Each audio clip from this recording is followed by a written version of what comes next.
Hello, this is Edith Newmeyer, and here is the third part of the series of the Antichrist.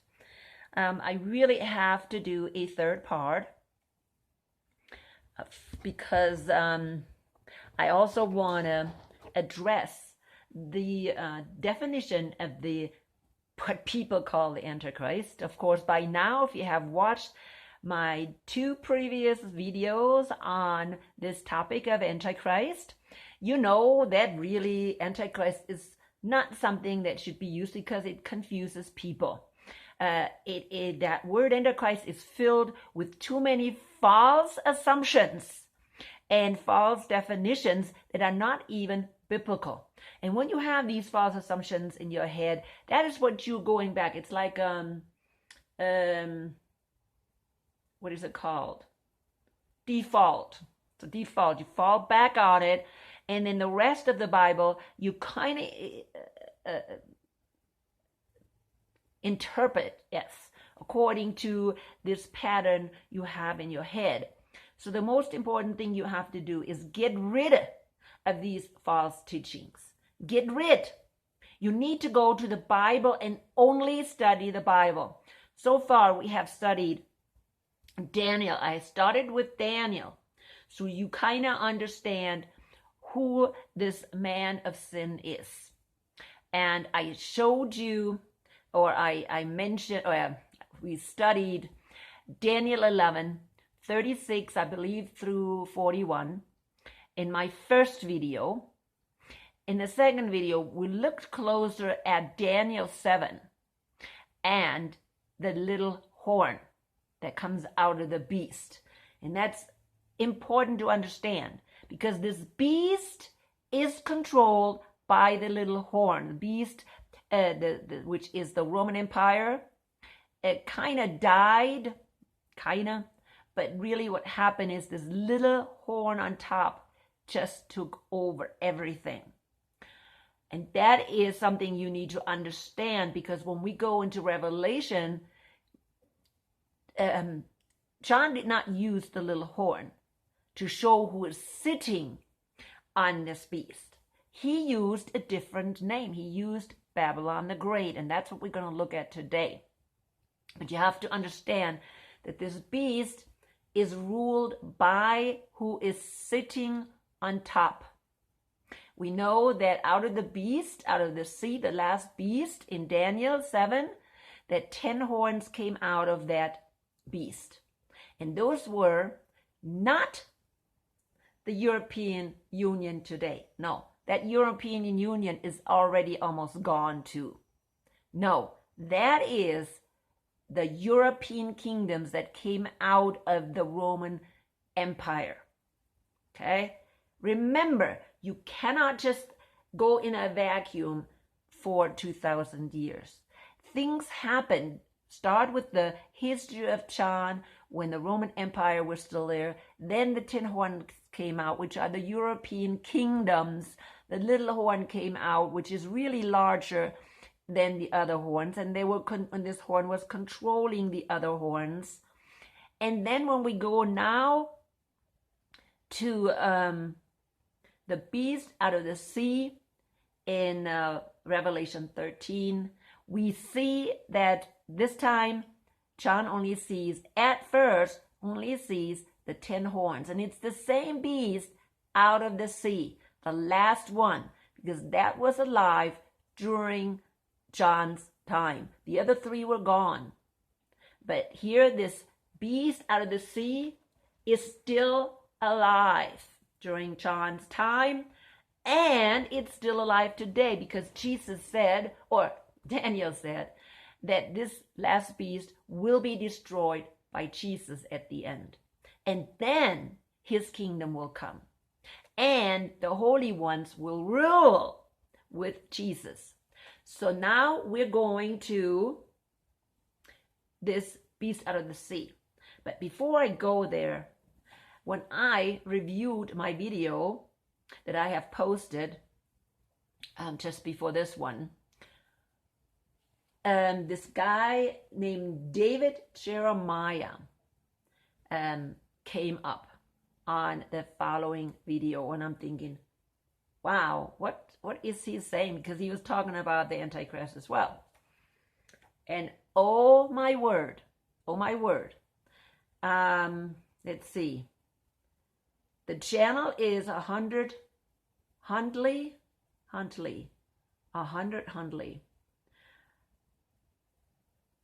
And he must have interviewed, I don't know if he interviewed David Jeremiah. Maybe he did. I don't know.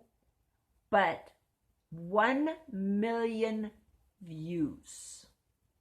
1 million views, June 18th to 2020. 100 views. Whoa. Okay, 100 views. That means 1 million. Not 100, 1 million, sorry. I don't know.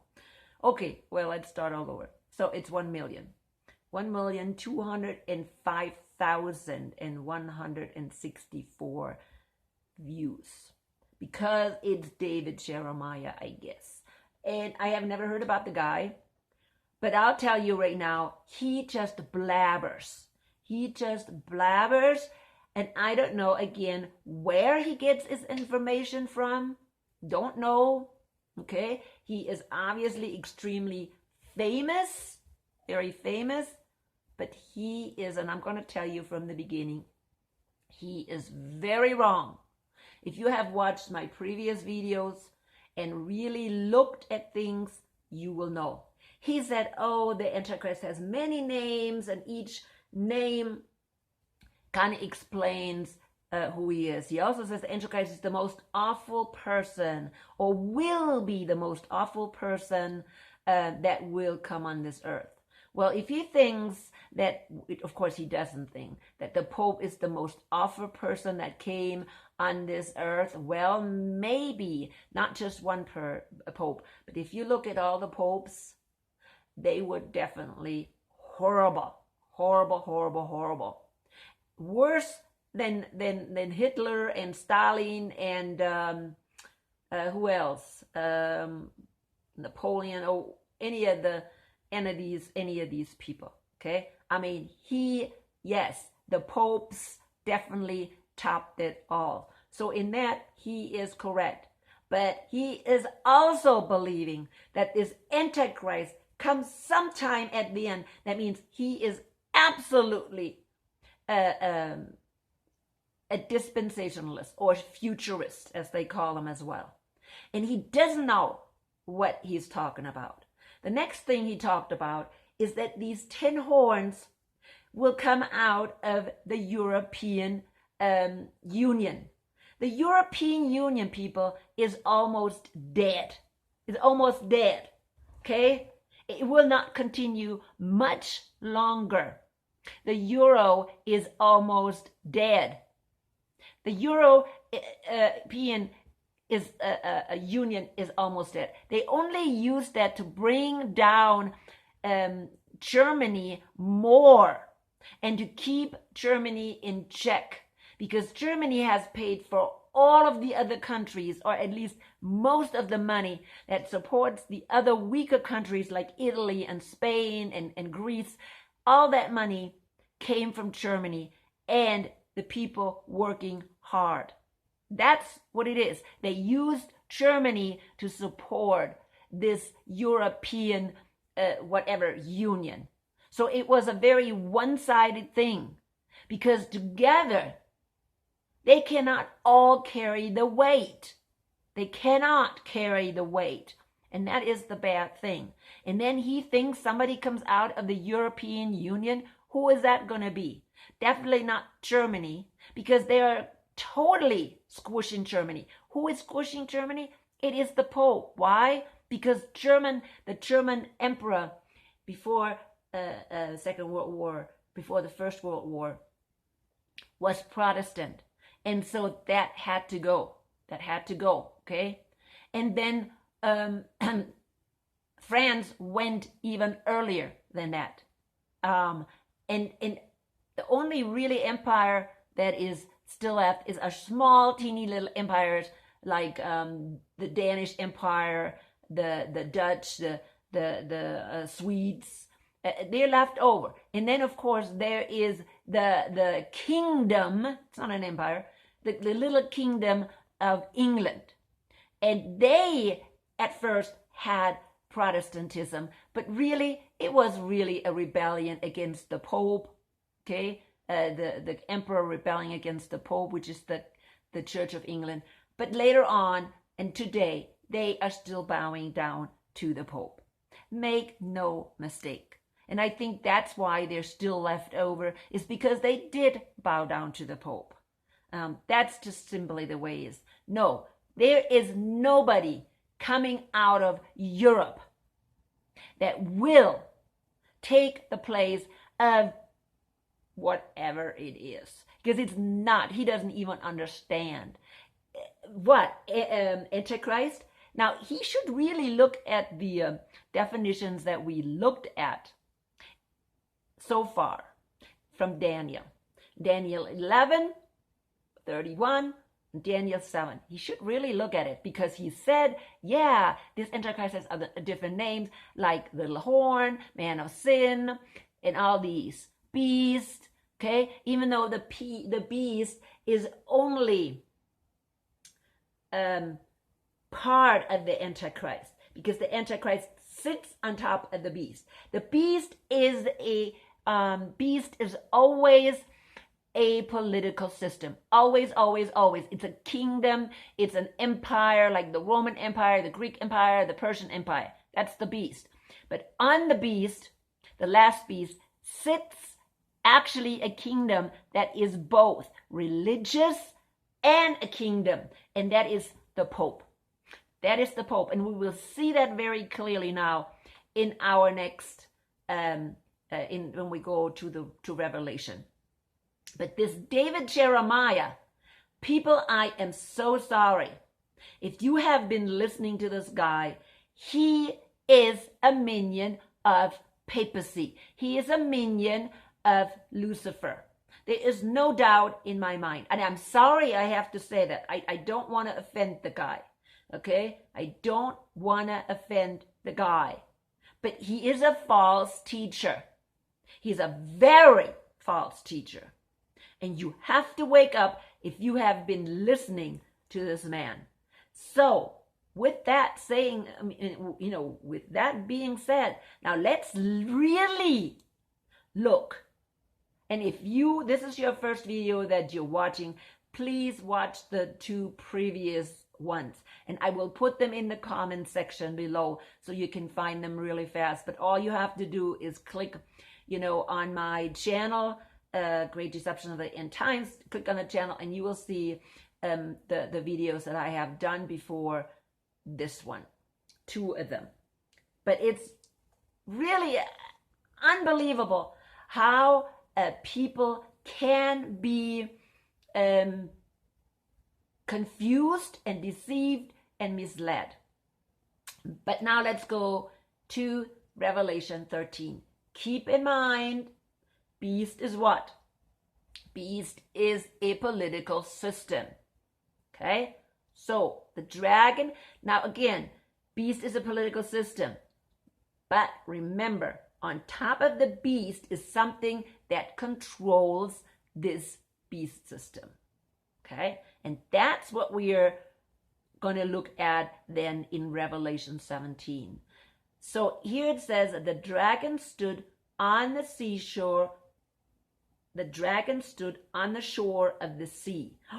Before I even get into that, did you know that actually 13 is very connected to chapter 12? Okay? If you read 13, you're going to have to understand chapter 12. Because in chapter 12, you have a history of the church. Okay? So, if you go there, and I think we need to, because we need to understand that. Remember, it talks about the woman who had the 12 stars on her head. She was pregnant and cried out and gave birth, which was Jesus.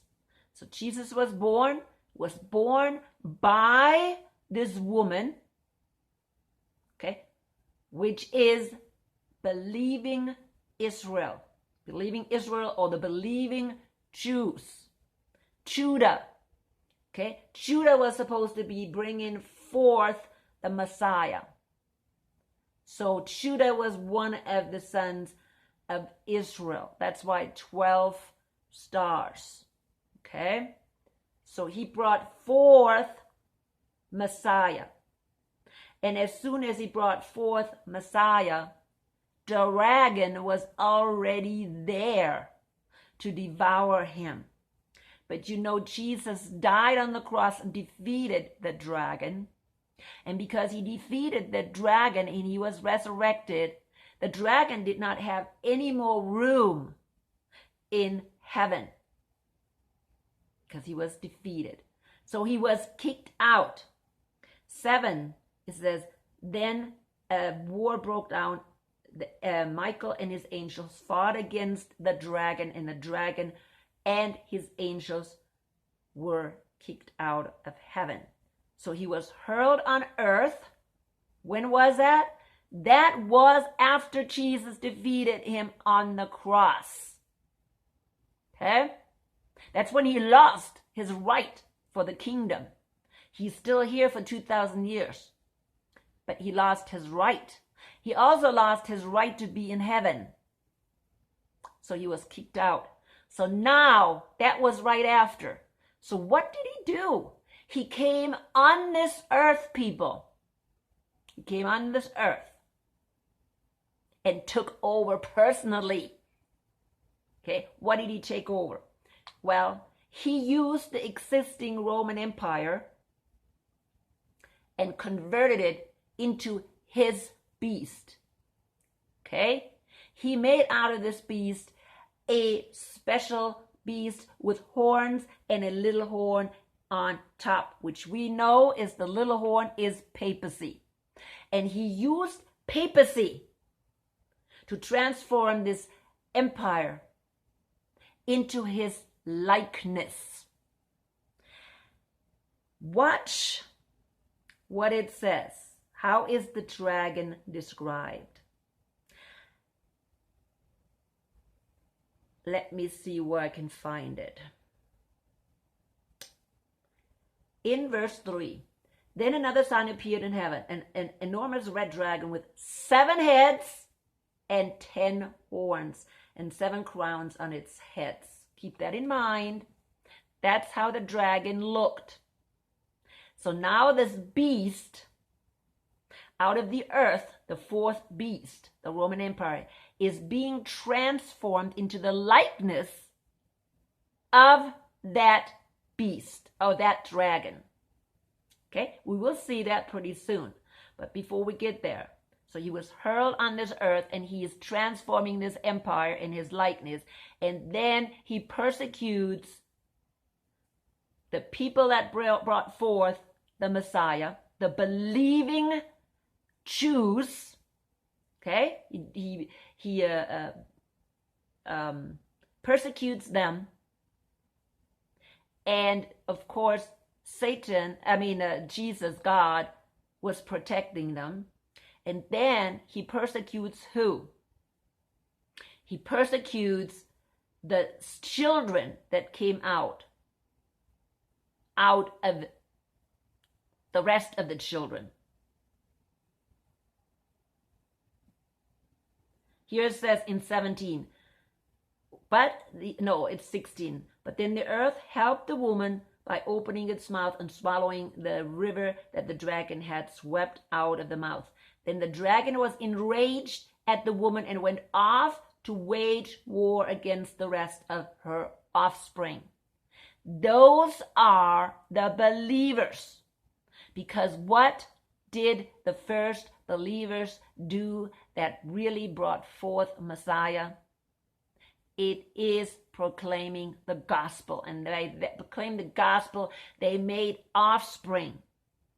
And so the offspring, those who kept God's commandments and hold fast their testimony about Jesus. That is now the church that the dragon went after.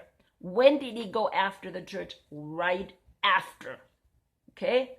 Right from the beginning.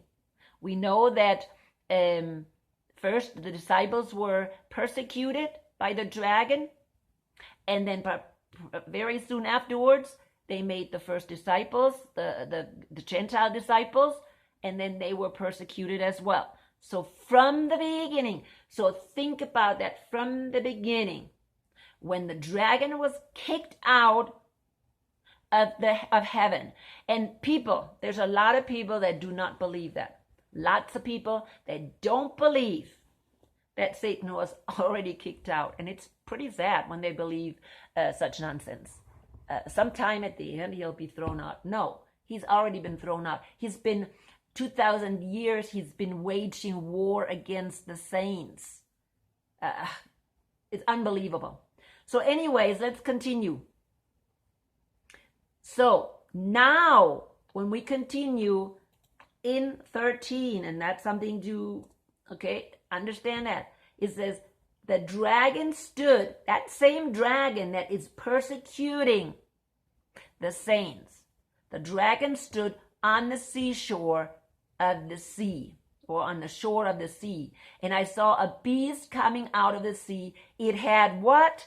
10 horns, 7 heads, with 10 crowns on its horns, and on each head a blasphemous name. What happened to the beast out of the sea, the last beast?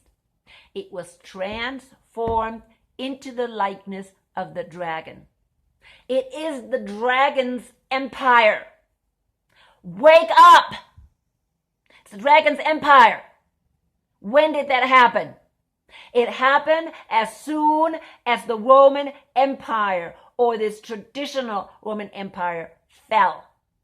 That's how soon. Not years later, 2,000 years later.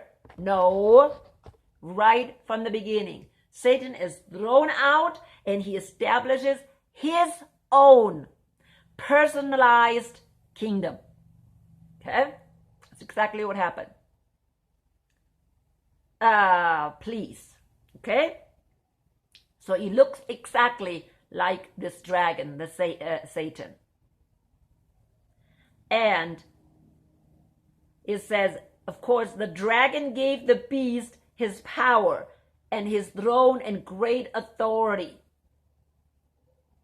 Okay? So it's the whole beast. But remember, who is controlling the beast? It's the horn, the little horn on top. And I really believe that Satan always picks the right people for this little horn, so he can use them. I also believe that these people sell their souls to Satan. They know what they are doing. And possibly they may be also possessed. It's very possible. Okay? That they allow themselves to be possessed by Satan, because they know it. Now, the whole world, here it says, the dragon gave one of the heads of the beast, seemed to have had a fatal wound. But the fatal wound had been healed. The whole world was filled with wonder and followed the beast. Okay, did I say that the Pope got a fatal wound? He was kicked out of the Vatican into exile, but he returned later. That's what we're seeing here. Okay? So, but make no mistake, this is the whole system. The political system with the religious on top, which we will see in chapter 17. The whole world was filled with wonder and followed the beast. People worshipped the dragon because he had given authority to the beast. And they also worshiped the beast and asked, who is like the beast? Who can wage war against it? Okay? Europe was strong. Nobody could wage war against Europe. The Muslims tried it. Okay? The king from the south, when you read Daniel 11, I think after this king does as it pleases, comes the king of the south. The king of the south is the Muslim empire, okay, that came up against Europe. Came as far as Vienna, but was defeated. Okay? Nobody could wage war against Europe. But that's just a little at the side. The beast was given a mouth to utter proud words, blasphemies, and exercise its authority for 42 months. It opened its mouth to blaspheme God, to slander his name and his dwelling place and those who live in heaven. It gives power to wage war against God's holy people and to conquer them. Now, if this is a political system, did they wage war also against the saints? Because they're part of what this Antichrist, this man of sin, is doing. Yes, the whole system does it. The Pope only gave order to the worldly kingdoms or rulers. The worldly rulers killed the Christians, the true believers. Wasn't really the Pope, it wasn't not really the monks, it was always the worldly rulers, because if they would have not killed the saints under the order of Pope, they would have lost their kingdom. And that's important to know. So it's not just this beast, this little horn on top. That's the problem. It is the whole beast that followed the little horn on top. They were almost like one machine, one huge empire. They acted as one huge empire under the direction of the little horn. And remember, of course, here John doesn't tell us. Okay? All inhabitants of the earth will worship the beast, all whose name is not written in the Lamb's book of life, and the Lamb who was slain from the creation of the world. Okay? That's what it says here. All of them. By 1500, when Luther put the theses on the door and said, no, we're not going to follow the Pope anymore. I'm not going to follow the Pope anymore because he is false. He's the Antichrist. By that time, everybody bowed down to the beast and to the little horn on top, the Antichrist. That's why he called this beast, this whole beast, the Antichrist. Okay? That's why. So now we need to go to 17. Because when we come to 17, again, this is very difficult. Because here we can actually see the mix of beast and harlot on top. One of the seven angels who had the seven bowls came and said to me, come, I will show you the punishment of the great prostitute who sits by many waters. Okay, so that is one of the seven bowls which you can find in, of course, Revelation 16. So it's kind of going back to the wrath of God, because now we are going to see the wrath against this beast. Okay? So you have to go back to 16 where we can find the 7 bowls. Okay, one of the angels who had the 7 bowls. He's now showing you what's going to happen to the beast and the prostitute on top. Okay, come, I will show you the punishment of the great prostitute who sits by many waters. With her, the kings of the earth committed adultery.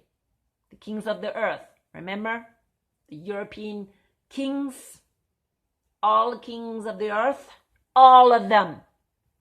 Okay, kings, it means also any presidents of the whole earth, including America.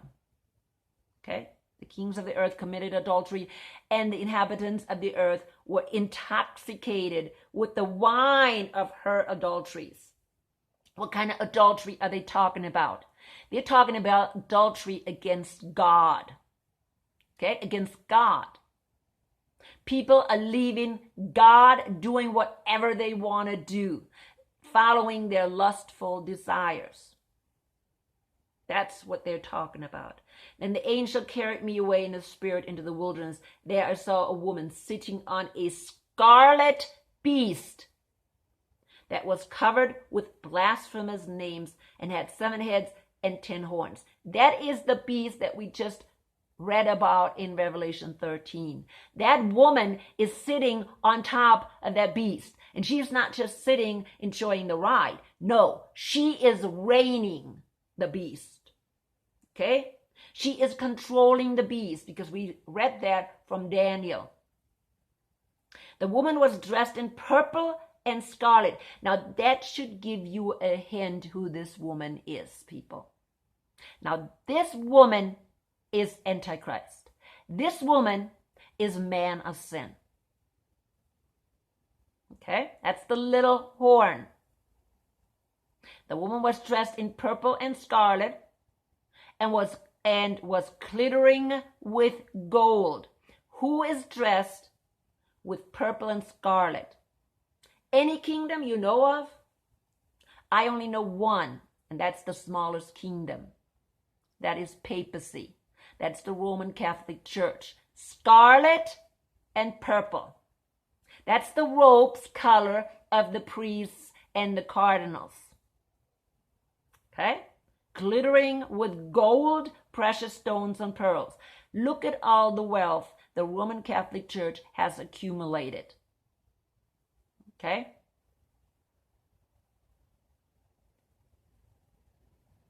She held a golden cup in her hand filled with abominable things and the filth of her adulteries.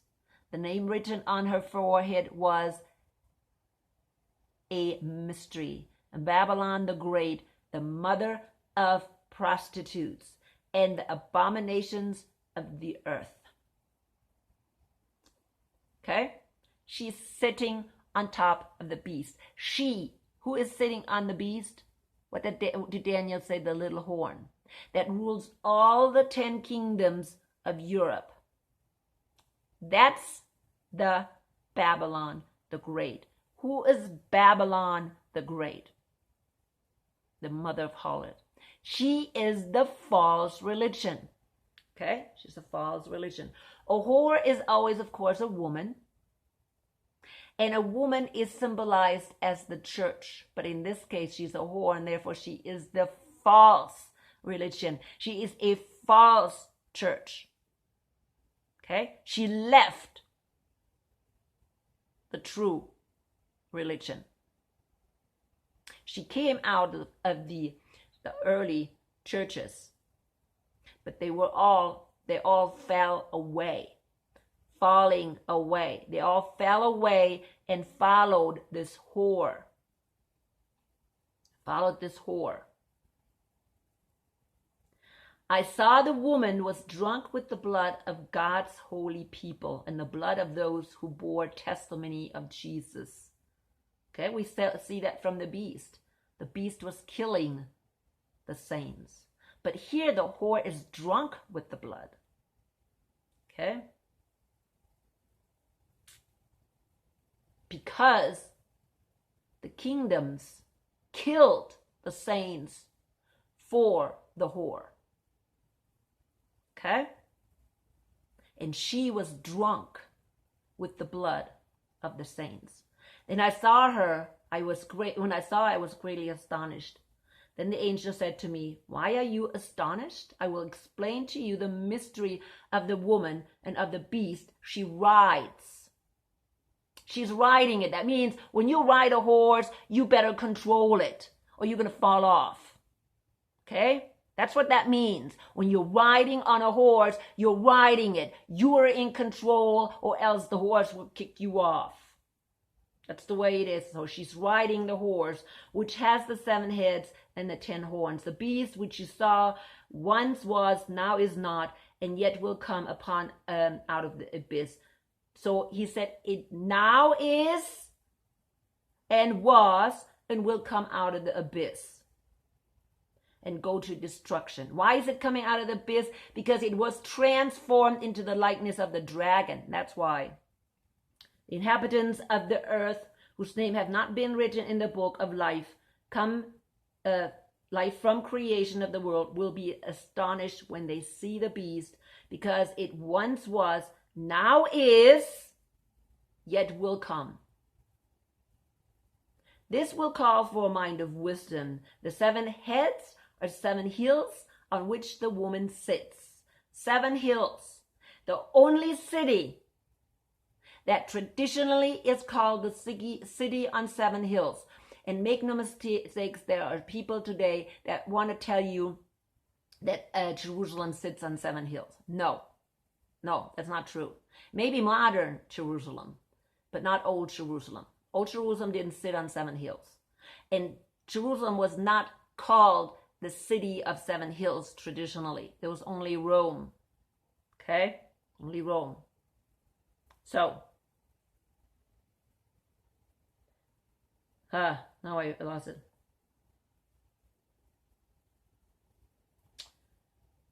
I forgot. Okay. The 7 heads are 7 hills on which the woman sits. There are also 7 kings. 5 have fallen, and 1 is. The other has not yet come. So really what he's talking about, there's also another division into 7 kings. 7 is the number of completion. Okay, like the 7 lampstands, the 7 churches. It's a number of completion. It's not the real. It's just a symbolic number. 7 here is a symbolic number, but you can also see it in the city of 7 hills. Okay. But when he does come, he must remain for a little while. The beast who once was and now is the 8th king. He belongs to the 7th and is going into destruction. So this is the European kingdoms are the 8th king. Okay?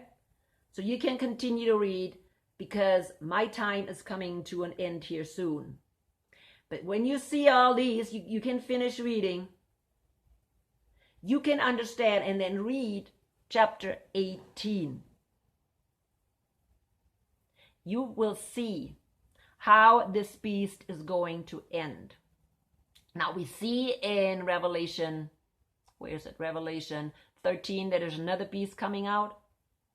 And I talked about that beast in my last video, the beast out of the earth, which is the United States, which will bow down to the first beast. Okay? You want to know more information? I have done lots of videos about the beast out of the earth. Maybe I need to make another one, but I have done lots of them.